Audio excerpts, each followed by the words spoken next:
요한복음 10장 10절에서 16절 이 말씀을 들으면서 선한 목자이신 예수님께서 우리의 삶을 책임져 주시고 또 우리가 온전히 맡겨서 인도받는 인생이 되시기를 축복합니다.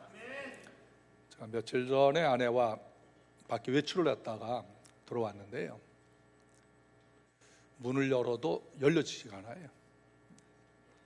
그 자동키인데요, 번호를 한번 눌러도 열어지지가 않았습니다. 굉장히 당황했어요. 그래서 혹시 창문 열려놓은 곳이 있는가 살펴보니까 그날따라 꼭꼭 잠그고 왔어요. 밖은 굉장히 더운데 이게 웬일인가. 그래서 만물상에 하시는 집사님한테 전화를 하니까, 목사님 그거 배터리가 다 나간 것 같아요. 9V짜리 배터리를 사서 문에 대면은 열 수가 있어요.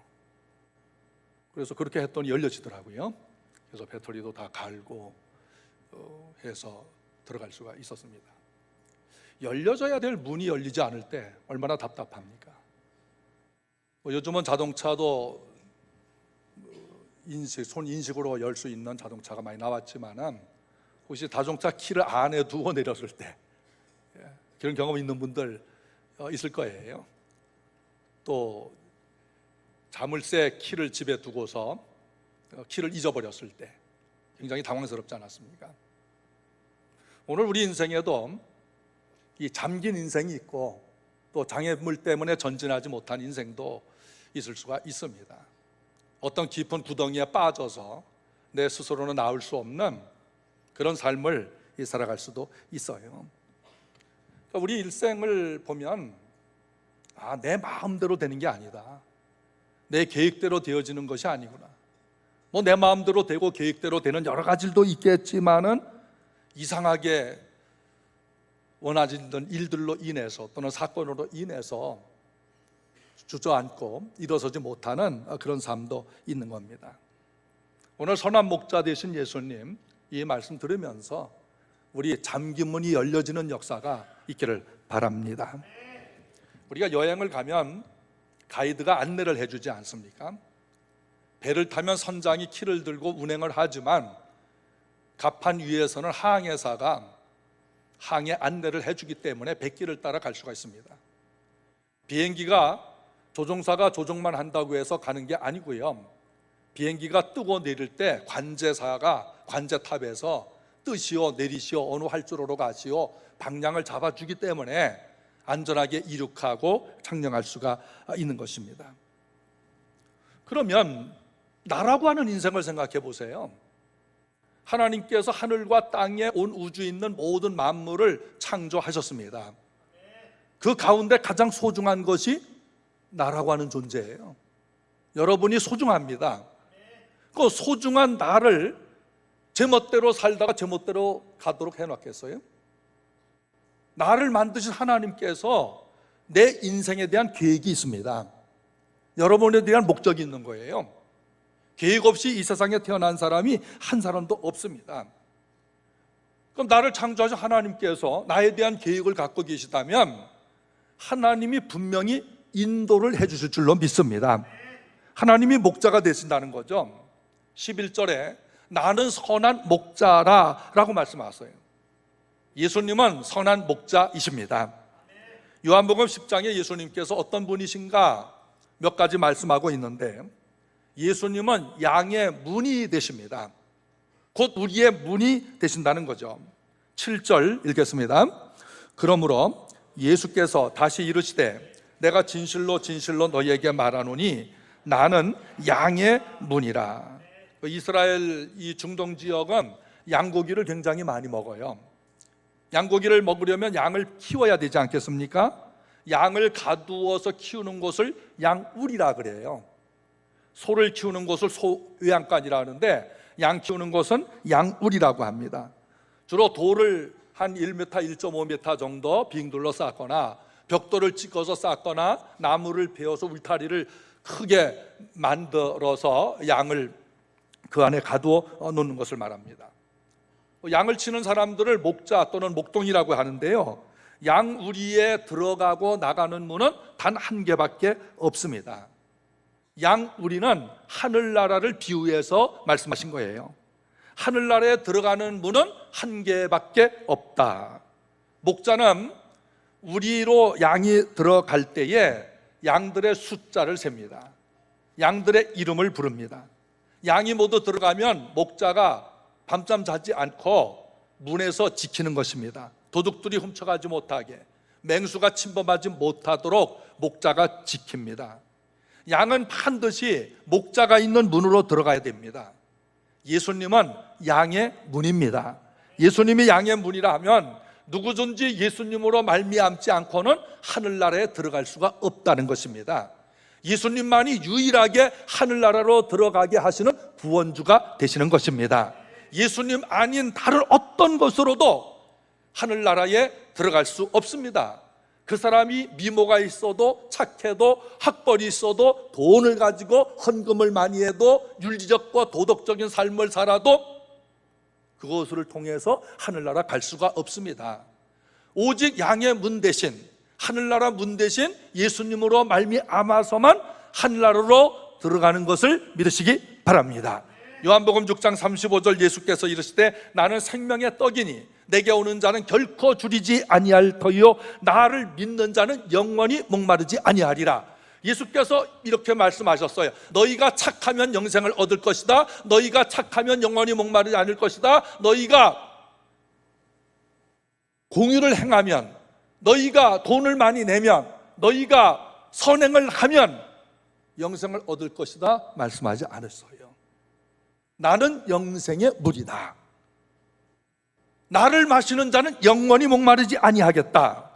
요한복음 4장 14절 내가 주는 물을 마시는 자는 영원히 목마르지 아니하리니 내가 주는 물은 그 속에서 솟아나는 영생한 물이 되리라. 요한복음 14장 6절 큰 소리를 읽읍시다. 나는 길이요 진리요 생명이니 나로 말미암지 않고는 아버지께로 올 자가 없느니라.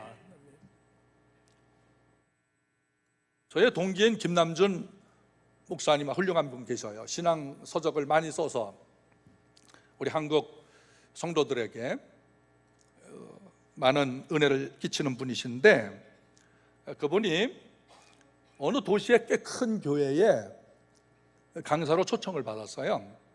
초청받아서 교회에 들어가니까 담임 목사님을 만나기 전에 부목사님이 교회를 사정을 알려주는 거예요. 목사님, 우리 교회는 이 지역에서 가장 뜨는 교회입니다. 젊은 층도 많고요, 부자도 주로 많고요, 학벌도 좋고요, 급성장한 교회입니다.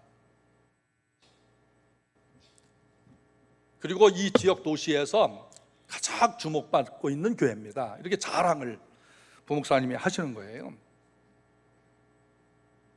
그 이야기 듣고 있던 김 목사님께서, 목사님은 교회에서 어떤 일을 하고 계셔요? 교구를 맡고 있습니다. 아, 그래요? 그럼 교구 성도들 중에서 구원받은 성도들은 몇 퍼센트가 되나요? 라고 물어봤어요. 부목사님이 좀 생각하시더니 한 20% 내지 30% 될 것 같습니다. 그래요. 구원받은 성도가 자기 교구에서 100명 중에 20명 내지 30명 정도 될 것 같다라고 대답하는 거예요. 그럼 나머지 70명 내지 80명은 구원받지 못했다는 거죠. 물론 그것은 부목사님의 추측일 수가 있고, 어떤 조사를 통해서 예수 그리스도를 믿느냐, 회개했느냐, 거듭났느냐, 천국에 대한 소망이 확실하냐, 구원의 확신이 있느냐, 이것을 물어봐서 나온 데이터일 수도 있어요. 그런데 대형교회에서 한 교구하면 작으면 500명이고 1000명이 한 교구입니다. 그 가운데서 20% 내지 30명만 구원받았다고 교구 목사님께서 단정을 짓고 있는데, 나머지 70, 80%는 교회는 다니는데 예수님과 관계없이 예배만 왔다 갔다 하고 있다는 것입니다. 오늘날 왜 이런 현상이 일어나게 되는가? 예수님을 진심으로 믿지 아니하고 영접하지 아니하고 거듭나지도 않은 채, 구원의 확신도 없은 채 교회를 와서 다니면, 예배하면 언젠가는 확신을 가질 수가 있겠죠. 오늘도 믿음이 흐릿한 성도들에게 이 말씀을 듣는 시간에 믿음을 성령께서 주시길 바랍니다. 그래서 구원의 확신을 갖는 성도들 되시길 바랍니다. 그러니까 70, 80%가 교구 담당 목사가 자기 교구는 예수를 믿지 않는 사람들 같다, 그냥 예배만 왔다 갔다 하는 사람들 같다, 이렇게 평가는 그 말하는 이유가 뭘까? 회개가 없는 겁니다. 말씀 듣고 죄를 회개하고 성령으로 새롭게 마음이 변화되는 이 사건, 이런 일들이 교회에서 일어나지를 않는 거예요. 예수님께서 구원의 문이다, 양의 문이다, 이것을 믿고 회개하고 통곡하고 울부짖고 죄인이 회개하는 경건한 부르짖음이 교회 안에서 일어나지 않는 겁니다. 오늘 교회에서 무슨 일이 일어나야 되겠어요? 부재하는 일도 많아야 되고, 선교도 열심히 해야 되고, 봉사, 섬기는 일, 세상이 감당하지 못할 여러 가지 일들을 교회가 구석구석 연약한 사람들을 도와줘야 되고 사랑을 베풀어야 되는데, 교회에서 참으로 일어나야 될 사건이 뭘까? 말씀을 들은 사람들이 회심이 일어나야 합니다. 오늘도 주의 말씀이 깨달아지기를 바라겠어요. 말씀을 듣고 내가 책망을 받고 죄인임을 알고 그 죄를 바로 회개를 하고 마음이 새로워지는 이런 사건이 개개인에게 성령을 통해서 일어나시기를 바랍니다. 성경은 회개하지 않으면 죄사함이 없다고 그래요. 구원받지 못한다고 선언합니다. 물론 회개가 인간의 공로가 아니에요. 우리의 믿음, 우리의 구원, 우리가 하늘나라 가는 것은 내 어떤 공로도 필요가 없습니다. 그러니까 회개가 구원의 조건이 아니고, 하나님의 은혜를 받았을 때, 말씀을 들을 때 하나님께서 은혜를 주시고 깨닫게 할 때 반드시 회개가 되어지는 것입니다. 회개는 하나님께로 돌이켜서 예수님을 믿고 예수님으로만 살겠다라고 하는 그 고백과 삶이 나타나는 것이에요. 예수님께서 30살 되셨을 때에 공적인 사역을 시작하지 않으셨겠어요? 40일 금식하고 예수님께서 공적인 사역을 첫 번째 시작할 때 이런 말씀하셨어요. 회개하라, 천국이 가까웠느니라. 예수님이 첫 번째 사역에 너희 기도 열심히 해, 선교 열심히 해, 전도해, 구제해, 이거 말씀하지 않았어요. 회개하라, 천국이 너희의 것이 된다라고 하셨어요. 오순절에 사도들 비롯한 120명 성도들에게 성령이 강림하셨습니다. 성령을 강력하게 체험받은 사도들이 속에 성령 불이 임하여서 말씀을 증거할 때 제일 먼저 외친 것이 뭐예요?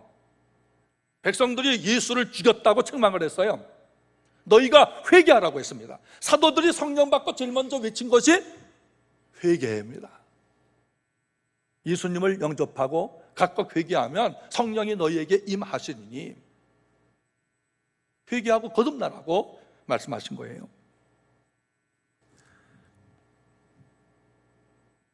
어린이 성경학교가 계속되고 있는데요, 어저께 점심 때 제가 어린이들 점심시간에 수저를 골라서 이렇게 나눠줬어요. 우리 교회 젓가락은 왜 그렇게 다른 게 많죠? 좀 여전도에서 젓가락 좀 똑같은 거 그냥 통일로 좀 바꿔줬으면 좋겠어요. 애들이 젓가락을 잡는데 똑같은 걸 고르느라고 시간이 오래 걸려서 제가 이제 똑같은 거를 골라서 이렇게 지어주는데, 유년부 남자 어린이가 목사님 왜 그러냐 그랬더니 뭐 할 말이 있니? 목사님, 저 이번 성경학교에 성령 받은 것 같아요. 요 유년부 아이가 줄을 쭉 서 있는데 저 이번에 성령 받은 것 같아요. 아, 그래? 그거 어떻게 알았어?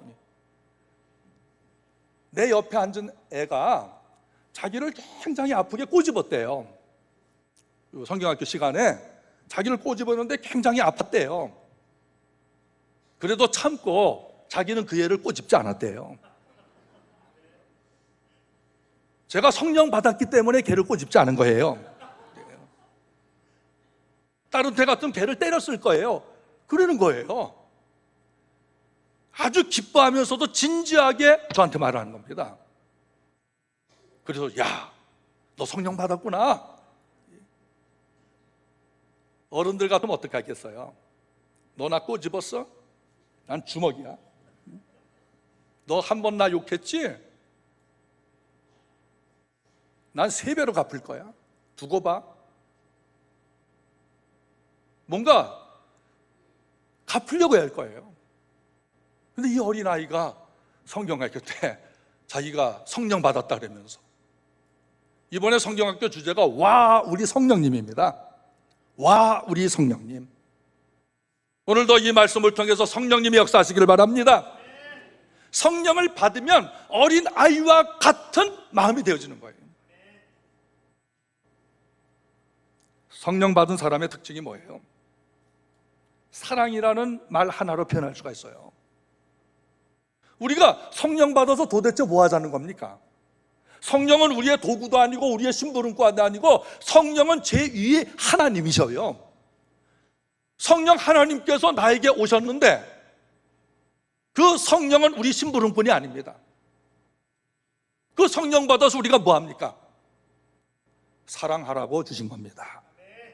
성령의 9가지 열매가 있지만 단 하나 사랑으로 대변할 수가 있어요. 너희가 성령 왜 받으려고 하냐?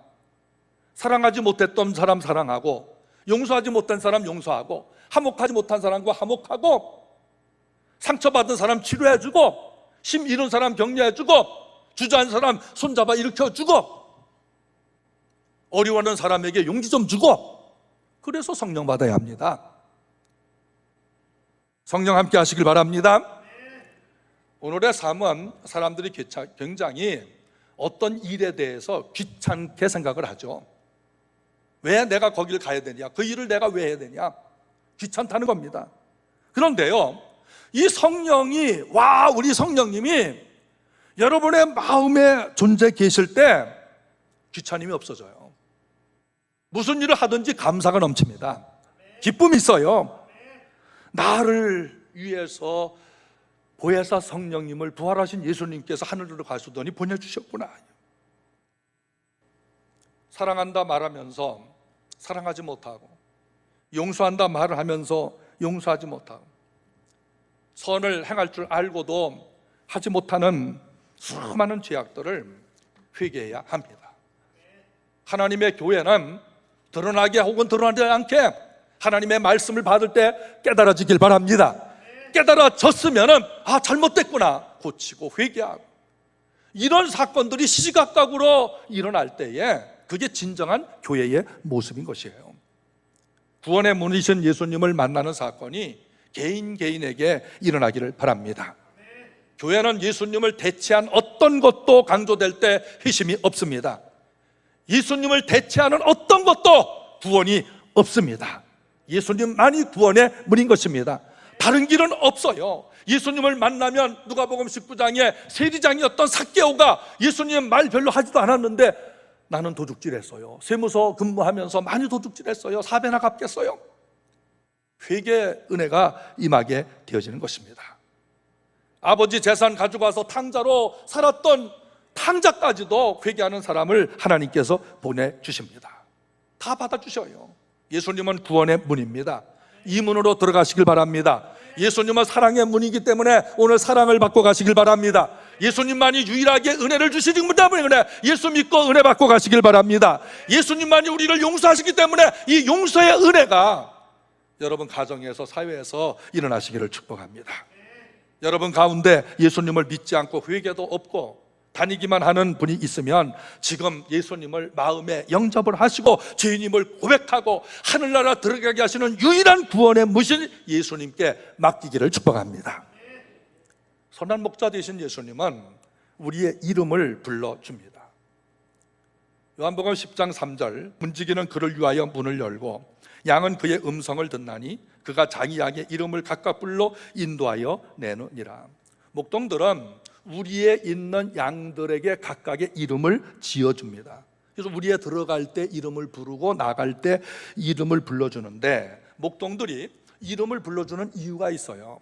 이스라엘은 양 우리가 두 가지로 구별이 됩니다. 첫째는 부자인 사람들은 땅이 많으니까 자기 개인 양 우리를 따로 갖고 있어요.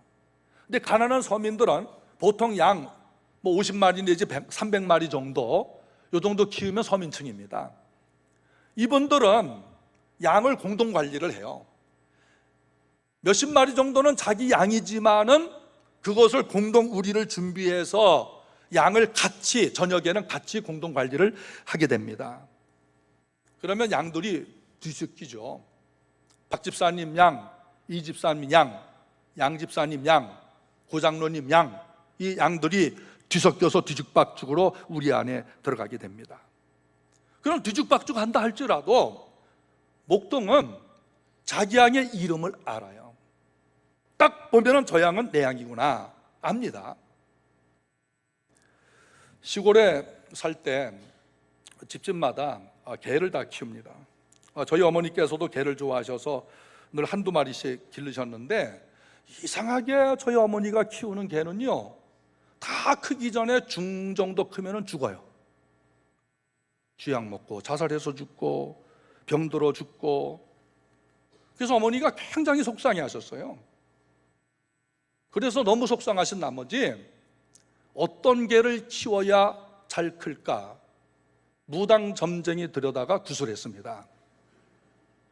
세상에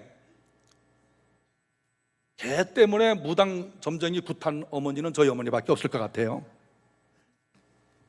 그래서 그동안 죽었던 개들에 대한 액담을 해야 된다고 해서 복채내고 똑도 내고, 그 다음에는 어떤 개를 키워야 될지 또 점괘가 나올 때까지 구슬해야 된다고 해서 두 번째 개 고르는 구슬 또 해야 되고, 그래서 두 가지 점괘가 나왔어요. 제가 그 자리에 있었기 때문에 압니다.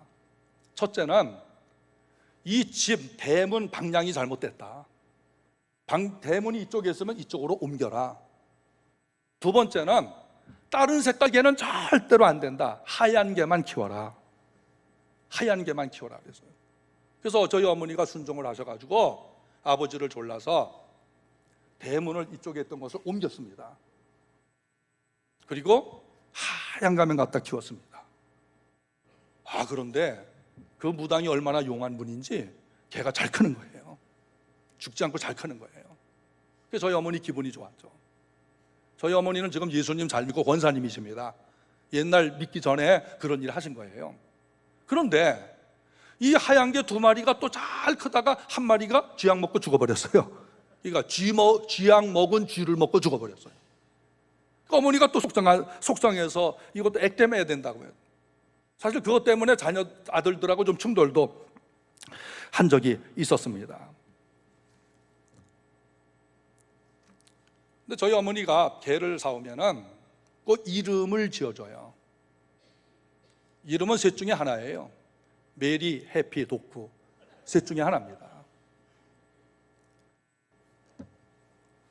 해피야, 메리야, 독구야. 원래 도구라고, 도구이지 않습니까? 그러면 저희 집 앞에는 넓은 밭이 있습니다. 곡식을 거두가면 개들이 완전히 개판으로 거기 마을 개 운동장이 돼버려요. 그럼 저녁 때가 되면은 어머니가 개를 부릅니다. 메리야, 독구야, 해피야 라고 부르는데, 문제는 다른 집 개들도 똑같은 이름이라는 거예요. 다 메리, 해피, 독구입니다. 그럼 개밥 줄줄 시간에 그 밭을 중심으로 해서 마을이 이렇게 있기 때문에 다 대문 열고 메리, 해피, 독구 다 불러요. 그러면요, 저희 어머니가 부른 개는 저희 집 개만 와요. 저희 집으로. 다른 집 메리는 다른 집으로 가고, 다른 집 해피는 다른 집, 우리 집 해피는 우리 집에 와요. 개도 주인의 음성을 압니다. 개도 자기 이름 부르는 것을 알고 있습니다. 개도 자기 밥 주고 먹여 살리는 이가 누군지를 확실하게 알고 있는 겁니다.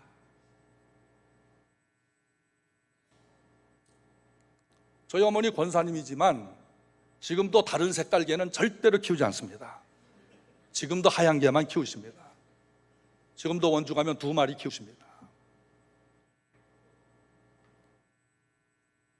개도 주인의 음성을 알고 소도 제 주인을 알건만은 이 내 백성들은 나를 알지 못한다, 예수님께서 탄식을 하셨어요.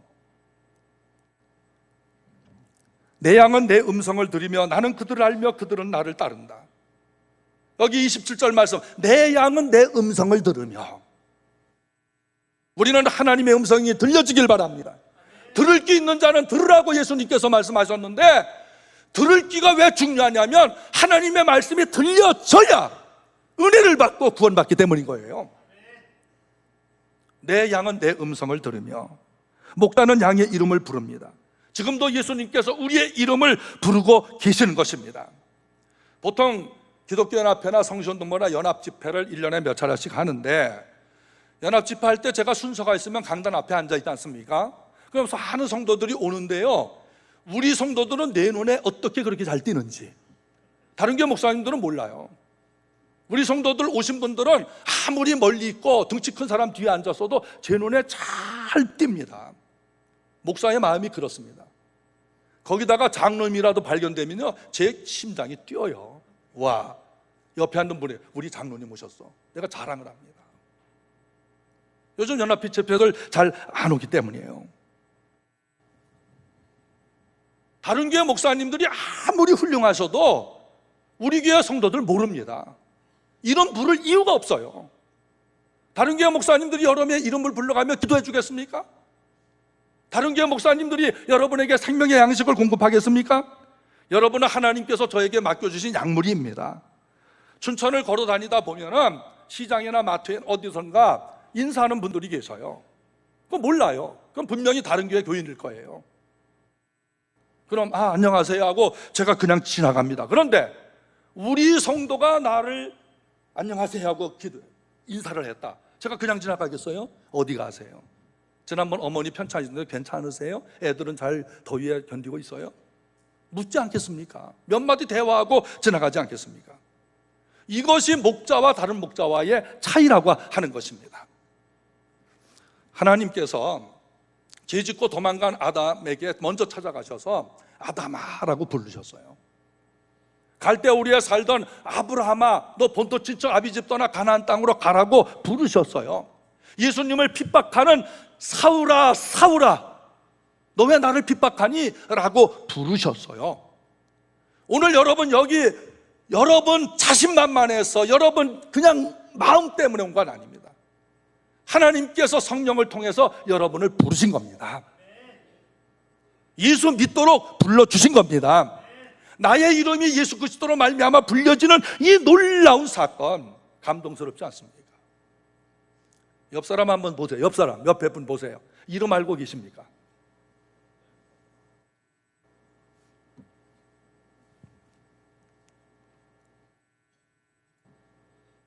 모르시면 물어보세요. 누구신지.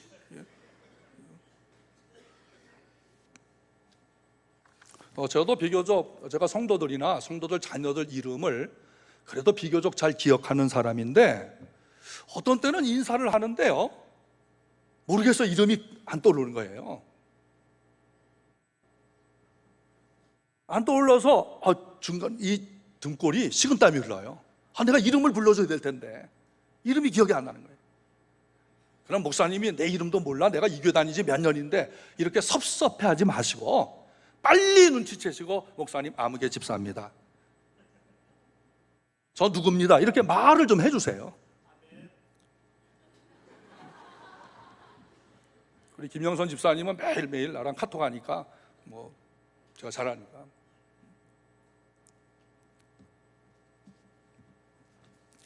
선한 목자이신 예수님께서 우리의 이름을 불러주십니다. 베드로가 배반하고 제자들이 배반하고 예수님 떠나서 갈릴리 호수에서 고기를 잡고 있을 때 예수님이 부활하시고 찾아오셨어요. 왜 찾아왔을까요? 보복하시기 위해서입니까? 한번 해보자는 겁니까? 베드로 제자들을 사랑해서, 예수님이 배반한 제자들을 사랑해서 먼저 찾아오신 거예요. 말씀하시기를, 시몬아, 내가 나를 사랑하느냐? 이 말은 예수님께서 먼저 사랑하셨기 때문에 찾아오신 거라는 거예요. 내가 나를 사랑하느냐? 내가 주님을 사랑하는 줄 주께서 아십니다. 뭐 할 말이 있겠어요? 주께서 아십니다. 주님의 부르심을 받을 때, 그리고 소명을 받을 때 이 복음송을 많이 불렀습니다.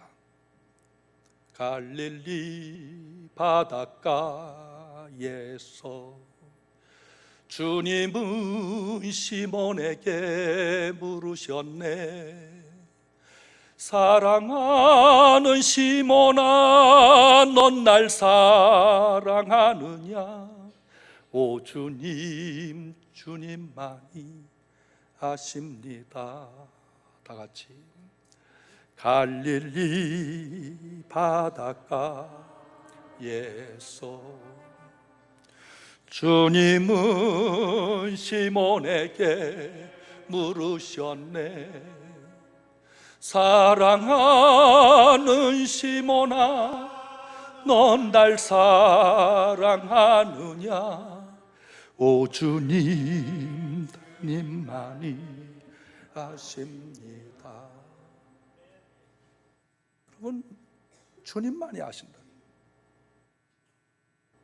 우리가 이 주님만이 아신다고, 내가 주를 사랑하는 줄 주님만이 아신다고, 내 자신감이 아니고 지금 내가 가지고 있는 이 믿음을 가지고 주님 앞에 말할 수 있습니다.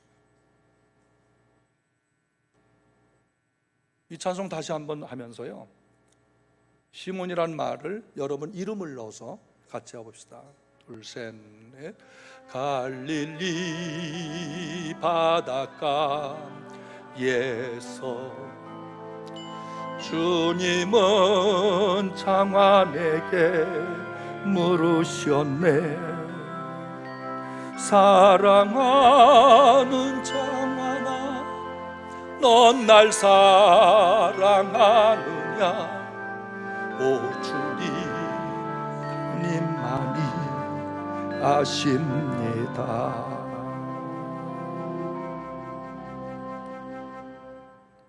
우리 이름을 부르시는 예수님께서 우리를 아십니다. 14절에 나는 선한 목자라, 나는 내 양을 알고 양도 나를 아는 것이 아버지께서 나를 사랑하시고 내가 아버지를 아는 것 같으니 나는 양을 위하여 목숨을 버리노라. 마태복음 10장 30절 어느 정도 아실까? 내 머리털까지 다 세신 바 되시고 우리 마음을 아시고 죄악으로 고통받으며 얼룩진 내 마음에 얼룩을 지워주시고 회개의 영을 주시고 상처받은 마음을 위로하며 고쳐주시고 성령을 부어주셔서 새롭게 거듭나는 인생으로 살게 하실 정도로 오늘 예수님께서 목자가 되셔서 여러분의 이름을 불러주시고 여러분을 알고 계십니다. 요한계시록 3장 5절은 하나님은 구원받은 사람의 이름이 기록된 생명책을 갖고 계셔요. 누구든지 그 생명책에 기록되지 아니한 사람은 불못에 던져지게 됩니다. 지옥 간다는 얘기죠. 하나님의 출석부가 있는 거예요.